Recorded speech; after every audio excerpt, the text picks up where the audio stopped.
नमस्कार दोस्तों, मैं वैभव शराज आपका स्वागत करता हूं तक्षशिला ट्यूटोरियल के ऑनलाइन चैनल पे। दोस्तों, हम लोग बात कर रहे थे क्लास 12th के फिजिक्स के चैप्टर नंबर 5 जिसका नाम था चुंबकत्व एवं द्रव्य। इसमें दोस्तों हम लोग लेक्चर 5.5 तक कंप्लीट कर चुके थे। आज हम लोग बात करेंगे लेक्चर 5.6 के बारे में। ठीक है दोस्तों, तो आज का सेशन जिस टॉपिक से स्टार्ट होगा वो है चुंबकत्व संबंधी कुछ महत्वपूर्ण परिभाषाएं। देखिए, चुंबकत्व की जब जब बात होती है उससे जुड़े कुछ टर्म आपके सामने आएंगे। तो चुंबकत्व के बारे में अगर अच्छी नॉलेज प्राप्त करना चाहते हैं तो इन छोटे छोटे टर्म्स को समझना पड़ेगा भाई, जानना पड़ेगा कि इसका मतलब क्या है। ठीक है, आखिर ऐसा लिखा जा रहा है तो उसका मतलब क्या है। ठीक, चलिए तो स्टार्ट करता हूं। सबसे पहली डेफिनेशन जो है वो चुंबकीय प्रेरण की है। चुंबकीय प्रेरण का मतलब क्या होता है? चुंबकीय प्रेरण का मतलब होता है कि देखिए, आपने इतना तो समझा है कि अगर किसी पदार्थ को हम चुंबकित करना चाहते हैं, जैसे मान लीजिए कोई पदार्थ है वो प्रारंभ में अचुंबकित है, उसके पास चुंबकत्व का गुण नहीं है, लेकिन अगर उस पदार्थ को हम किसी बाह्य चुंबकीय क्षेत्र में रखें तो वो क्षेत्र उस पदार्थ को चुंबकित कर सकता है। और इस घटना को हम लोग बोलते हैं चुंबकीय प्रेरण, यानी कि प्रेरण द्वारा चुंबकन हो रहा है। ठीक है, तो ये जो चुंबकीय प्रेरण की घटना है इसको हम लोग थोड़ा सा समझेंगे। यहाँ पे कुछ ऐसा ही एक डायग्राम दिखाया हुआ है। इस बाह्य चुंबकीय क्षेत्र की मैं बात कर रहा हूं, ये बाह्य चुंबकीय क्षेत्र बी है। इस चुंबकीय क्षेत्र में एक चुंबकीय पदार्थ को मैंने रख दिया है। जब हमने इस चुंबकीय पदार्थ को रखा है तो इस चुंबकीय पदार्थ से होकर बल रेखाएं गुजर रही होगी, और जब बल रेखाएं इसको क्रॉस करके गुजरेंगी तो हमें बस ये देखना होता है कि चुंबकीय क्षेत्र के भीतर रखे किसी चुंबकीय पदार्थ के प्रति एकांक क्षेत्रफल से गुजरने वाली बल रेखाओं की संख्या को हम लोग क्या बोलते हैं? चुंबकीय प्रेरण बोलते हैं। ठीक है, एक बार फिर से समझ सकते हैं इसको कि किसी बाह्य चुंबकीय क्षेत्र में रखे चुंबकीय पदार्थ के प्रति एकांक क्षेत्रफल से गुजरने वाली बल रेखाओं की संख्या को हम लोग क्या बोलते हैं? चुंबकीय प्रेरण बोलते हैं। और इसी को हम लोग चुंबकीय प्रेरण को हम लोग चुंबकीय फ्लक्स घनत्व के नाम से भी जान सकते हैं। ठीक है, और दोस्तों चुंबकीय प्रेरण को हम लोग बी से लिखते हैं। ठीक है, ये एक सदिश राशि होती है। इसका मात्रक दोस्तों वेबर पर मीटर स्क्वायर हो सकता है। ठीक है, वेबर पर मीटर स्क्वायर होता है। और दूसरा मात्रक इसका हम लोग लिख सकते हैं tesla upon ampere into metre square. ठीक है, नहीं टेस्ला तो हाँ, ये टेस्ला अकेले टेस्ला भी होता है और एक और होता है। ठीक है, वो होता है newton upon ampere into metre. ये दोस्तों कहाँ से आएगा? Newton upon ampere into metre आएगा F is equal to I B L sine theta से। ठीक है, वहां से आप b का मान निकालेंगे तो कितना आएगा? F upon I L. F का मात्रक न्यूटन, I का मात्रक एम्पियर और L का मात्रक मीटर। ठीक है, चलिए तो मात्रक हो गया सदिश राशि की। ठीक है, अब बात करते हैं हम लोग विमा की। तो विमा के लिए देखिए हम लोग क्या करेंगे, इसकी विमा निकालनी होगी। तो विमा के लिए हमको करना क्या होगा? सिंपल भाई, न्यूटन बल का मात्रक होता है, बल की विमा ऊपर रखिए, बल की विमा हो जाएगी mlt-2 अपॉन में एम्पियर की विमा A। ठीक है, मीटर की विमा L। देखिए L से L कैंसिल हो जाएगा और जो रिजल्ट आएगा वो आएगा ma⁻⁻1 L कैंसिल हो गया। ठीक है, ma⁻1 और t⁻²। ठीक है, तो चलिए ये हो गई इसकी विमा ma-1 और t-2। ठीक है, चलिए तो ये तो हो गया चुंबकीय प्रेरण की बात। अब हम लोग अपने नेक्स्ट डेफिनेशन की ओर बढ़ेंगे। ठीक है दोस्तों, ये छोटे छोटे टर्म्स है, इनकी परिभाषाएं आ सकती है। तो मैं ये कह सकता हूं कि हाँ, इसमें सारी परिभाषाएं तो नहीं, लेकिन कुछ कुछ इंपॉर्टेंट है। बट छोटे छोटे टॉपिक है, अगर आप इसको समझ ही लें तो इसमें कोई दिक्कत की बात नहीं है। ठीक है, चलिए ठीक है, चुंबकन तीव्रता यानी कि इंटेंसिटी ऑफ मैग्नेटाइजेशन। अब देखिए इंटेंसिटी ऑफ मैग्नेटाइजेशन होता क्या है? ठीक, बिल्कुल ही हम लोग इसी डायग्राम के माध्यम से समझ सकते हैं। अब देखिए, मैंने अभी बोला था कि अगर आप किसी पदार्थ को चुंबकित करना चाहते हैं तो उस पदार्थ को बाह्य चुंबकीय क्षेत्र में रखना होता है। यहां भी तो हमने वही किया है, इस पदार्थ को बाह्य चुंबकीय क्षेत्र में रख दिया। और जब हमने इस पदार्थ को बाह्य चुंबकीय क्षेत्र में रखा है तो यह पदार्थ चुंबकित हुआ है। कैसे, इस बात को समझेंगे। तो ये ऐसे चुंबकित हुआ है कि जब हमने पदार्थ को बाह्य चुंबकीय क्षेत्र में रखा है तो उस पदार्थ के भीतर क्या होगा? चुंबकीय द्विध्रुव आघूर्ण उत्पन्न होगा। और अब हमको ये देखना होता है, क्योंकि मैंने साफ बताया था अभी कि किसी भी पदार्थ के चुंबक की भांति व्यवहार करने का मतलब है कि वो पदार्थ चुंबकित हो गया है। और जब वो पदार्थ चुंबकित हो गया है तो उसमें चुंबकीय द्विध्रुव आघूर्ण बिल्कुल होगा, और जब पदार्थ में चुंबकीय द्विध्रुव आघूर्ण उत्पन्न होगा तो उसी से जुड़ी अगली परिभाषा है चुंबकन तीव्रता। ठीक है, कहते हैं अगर आपने किसी अचुंबकीय पदार्थ को किसी बाह्य चुंबकीय क्षेत्र में रखा हुआ है तो क्या होगा, तो पदार्थ के, जिस पदार्थ को आपने रखा है उस पदार्थ के प्रति एकांक आयतन में उत्पन्न होने वाले चुंबकीय द्विध्रुव आघूर्ण को हम लोग क्या बोलते हैं, चुंबकन तीव्रता बोलते हैं। ठीक है, चलिए I is equal to M upon में V।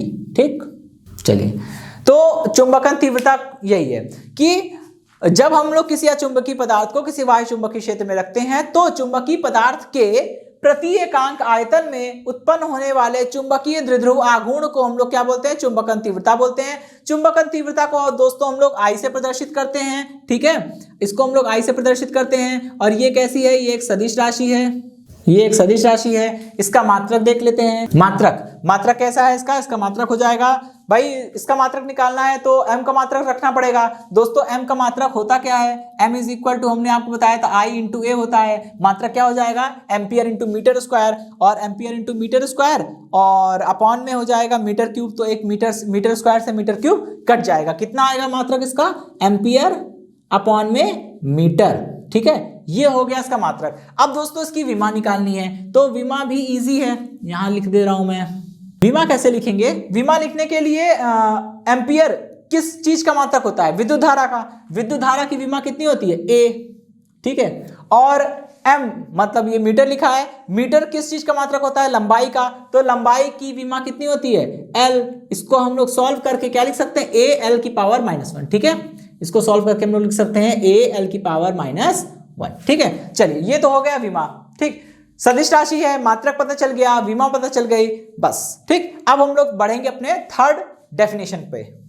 Magnetic intensity. Magnetic intensity में हम लोग बात करेंगे और ये समझेंगे कि चुंबकीय तीव्रता, अभी हम लोग चुंबकन तीव्रता पढ़ के आए हैं, दोनों में शब्दों का थोड़ा सा अंतर है लेकिन अर्थ में बहुत बड़ा अंतर है। ठीक है, चुंबकन तीव्रता किसी पदार्थ के लिए हम लोग कैलकुलेट करते हैं, जिसको हमने I से प्रदर्शित किया था, I बराबर m अपॉन v। ठीक है, वो किसी पदार्थ के लिए बात करेंगे हम लोग, चुंबकन तीव्रता किसी पदार्थ की होती है। ठीक, ओके। लेकिन चुंबकीय तीव्रता जो होती है वो उस क्षेत्र का, उस बाह्य चुंबकीय क्षेत्र का गुण होता है जो उस पदार्थ को चुंबकित कर रहा है या कर सकता है। ठीक है, जैसे हम लोग ये कह सकते हैं कि किसी पदार्थ को चुंबकित करने वाले बाह्य चुंबकीय क्षेत्र का गुण होता है जिसे हम लोग चुंबकीय तीव्रता कहते हैं। चुंबकीय तीव्रता को दोस्तों हम लोग H से लिखते हैं। ठीक है, और दोस्तों अगर हम चुंबकीय तीव्रता H का चुंबकीय प्रेरण B और चुंबकन तीव्रता I के साथ संबंध देखना चाहते हैं तो vector H is equal to vector B upon mu not minus vector I। ठीक है, तो ये है इसका फॉर्मूला। ठीक, इसकी कोई खास डेफिनेशन नहीं है, बस ये है कि वो बाह्य चुंबकीय क्षेत्र का ही वो गुण होता है चुंबकीय तीव्रता की। अब जाहिर सी बात है, जितना ज्यादा चुंबकीय क्षेत्र आप लगाएंगे पदार्थ में उतना ही तीव्रता से चुंबकन होगा। ठीक, और चुंबकीय तीव्रता को हम लोग इस फॉर्मूले से प्रदर्शित कर सकते हैं। अब दोस्तों बताने का मतलब तो खैर है नहीं, यहाँ पे आप देख ही पा रहे हैं कि चुंबकीय तीव्रता को हम लोग कैपिटल H से लिख रहे हैं और वेक्टर लगाए, इसका मतलब ये क्या है, ये एक सदिश राशि होगी। ठीक है, इसका मात्रक देख लेते हैं। ठीक है, मात्रक और विमा। ठीक, मात्रक, भाई देखिए 11वीं क्लास का एक छोटा सा कॉन्सेप्ट था। 11वीं क्लास में आपने फिजिक्स में पहला चैप्टर पढ़ा होगा, मात्रक एवं मापन। मात्रक एवं मापन में जहां विमाओं की बातें की गई हैं वहां साफ बोला गया है कि कभी भी दो भौतिक राशियों को तभी जोड़ या तभी घटा सकते हैं जब उनकी विमाएं और उनके मात्रक बिल्कुल बराबर हो। ठीक है, यहां भी तो कुछ ऐसा ही हो रहा है। भाई देखिए H में H कैसे मिल रहा है, H मिल रहा है B अपॉन म्यू नॉट में I को घटाने पर, I को B अपॉन म्यू नॉट में से घटाया जा रहा है। इसका मतलब क्या हुआ कि जो विमा B अपॉन म्यू नॉट की होगी वही विमा I की होगी, और मिल क्या रहा है H। इसका मतलब H की विमा बराबर B अपॉन म्यू नॉट की विमा बराबर I की विमा। तो अब हमको, अभी हम करके आए हैं कि भाई I का मात्रक क्या था, I का मात्रक था एम्पियर अपॉन में मीटर, तो जो मात्रक I का होगा वही मात्रक H का हो जाएगा, तो इसका मात्रक भी एम्पियर अपॉन मीटर हो गया। अब जो जो विमा H की है वही विमा I की होनी चाहिए, और I की विमा हम निकाल चुके हैं, कितनी आई थी, A L-1, ठीक है। तो Al-1 विमा H की भी हो गई, ठीक है दोस्तों। ये थर्ड वाला टॉपिक, ये थर्ड डेफिनेशन हो गई। अब हम लोग आगे बढ़ेंगे और अपनी फोर्थ डेफिनेशन के बारे में बात करेंगे, ठीक है। देखिए निरपेक्ष चुंबकशीलता क्या होती है? Absolute permeability. एब्सोल्यूट परमेबिलिटी का मतलब होता है कि देखिए इसको हम लोग परिभाषित करते हैं ऐसे, mu is equal to B upon में एच, ठीक है। कहते हैं कि किसी, और ये जो चुंबकीय निरपेक्ष चुंबकशीलता होती है ये हमेशा किसी माध्यम की होती है, ठीक है। सपोज करिए कोई जरूरी तो है नहीं कि आपने वायु चुंबकीय क्षेत्र लगाया, उसमें एक पदार्थ को रख दिया, तो वो वायु चुंबकीय क्षेत्र जो आपने लगाया है वो केवल एक वायु में लगाया हो, ऐसा जरूरी नहीं है। माध्यम कुछ भी हो सकता है आपने जल के अंदर चुंबकीय क्षेत्र लगाया हो, फिर उसमें पदार्थ को रखा हो। तो माध्यम की चुंबकशीलता का कैसे हम लोग मेजर करते हैं? किसी भी माध्यम की निरपेक्ष चुंबकशीलता का मान पदार्थ में उत्पन्न, जिस पदार्थ को आपने चुंबकित होने के लिए रखा है, पदार्थ में उत्पन्न चुंबकीय प्रेरण और चुंबकीय क्षेत्र की चुंबकीय तीव्रता H के अनुपात के बराबर होती है, ठीक है।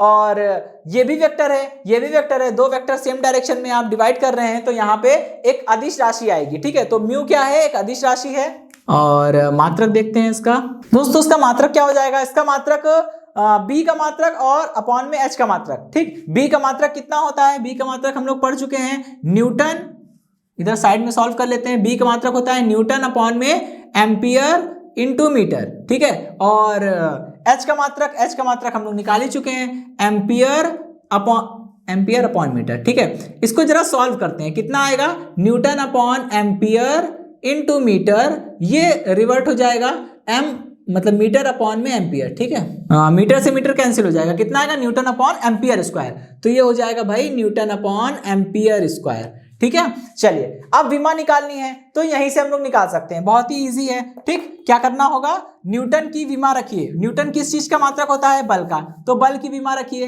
ML-T-2 divided by ampere A2, ठीक।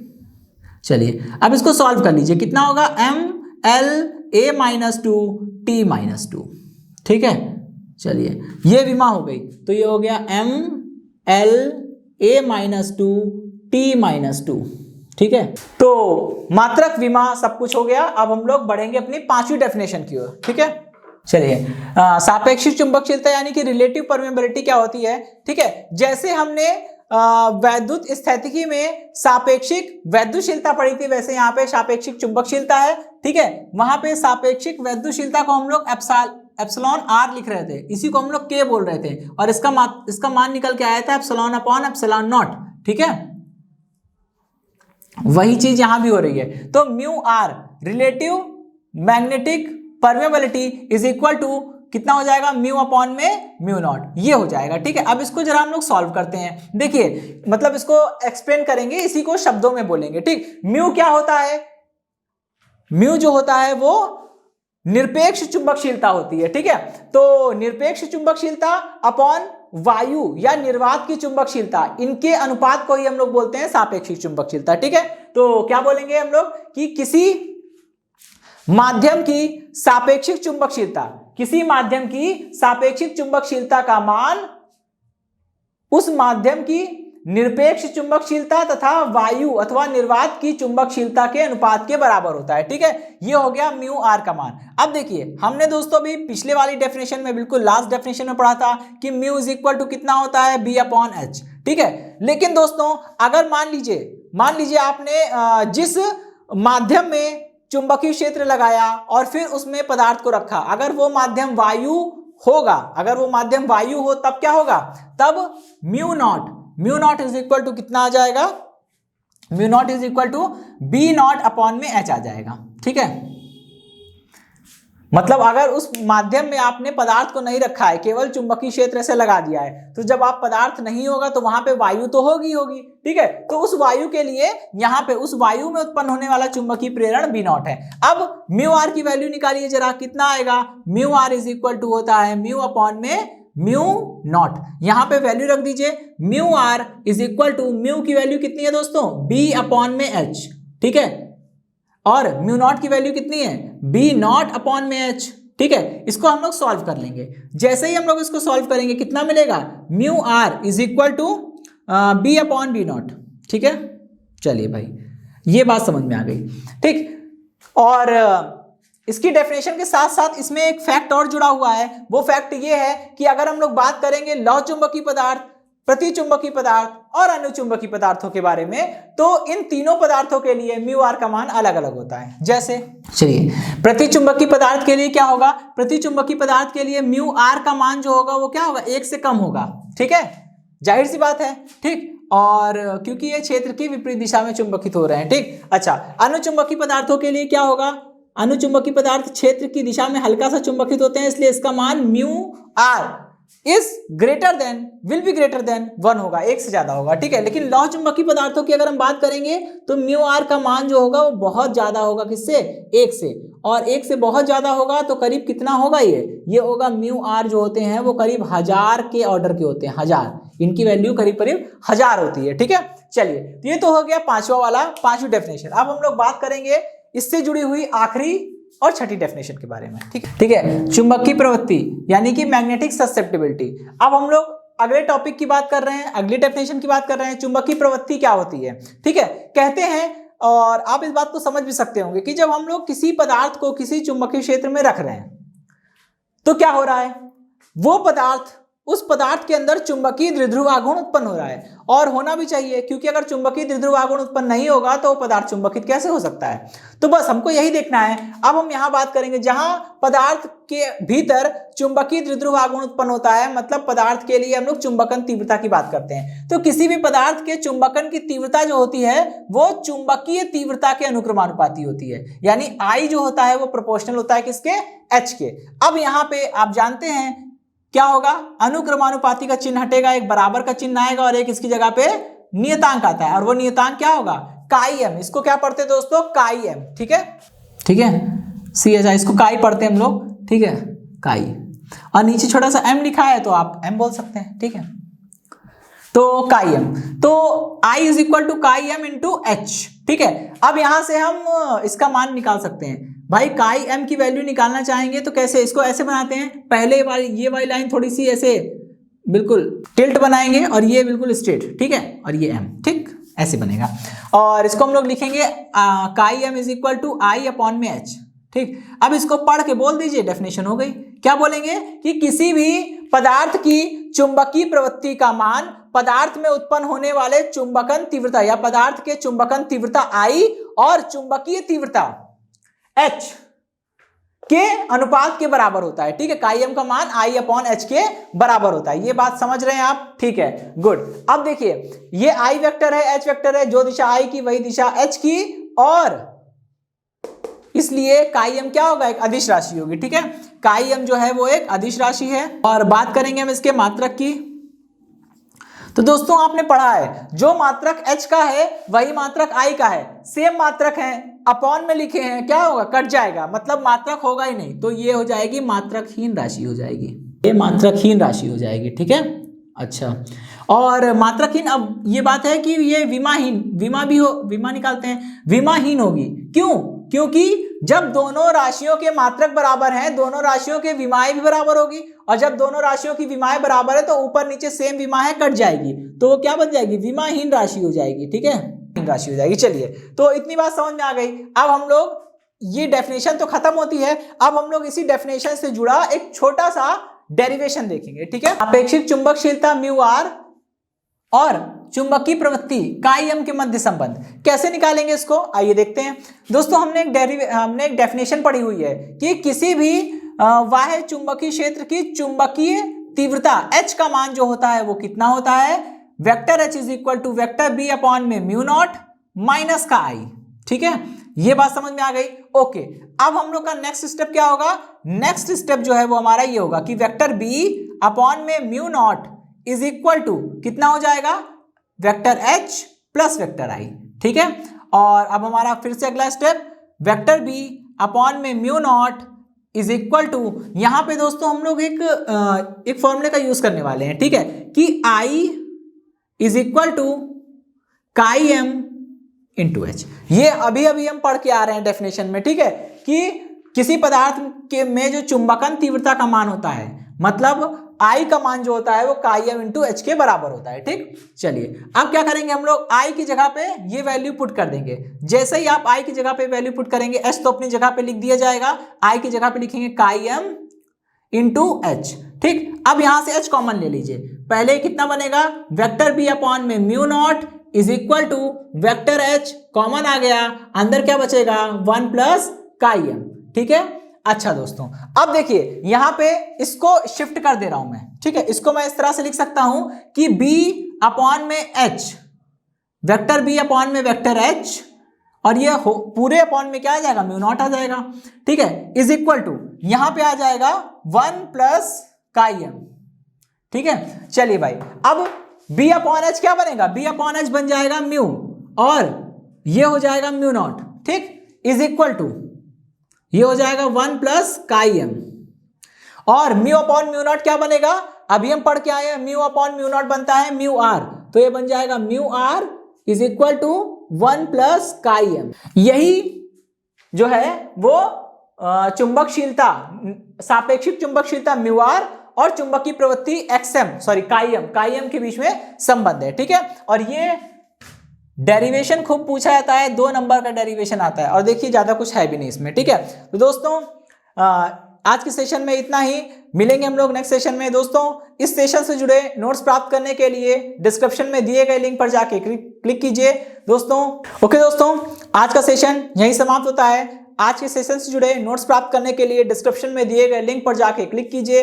दोस्तों आज के सेशन में इतना ही, मिलता हूं नेक्स्ट सेशन में, धन्यवाद।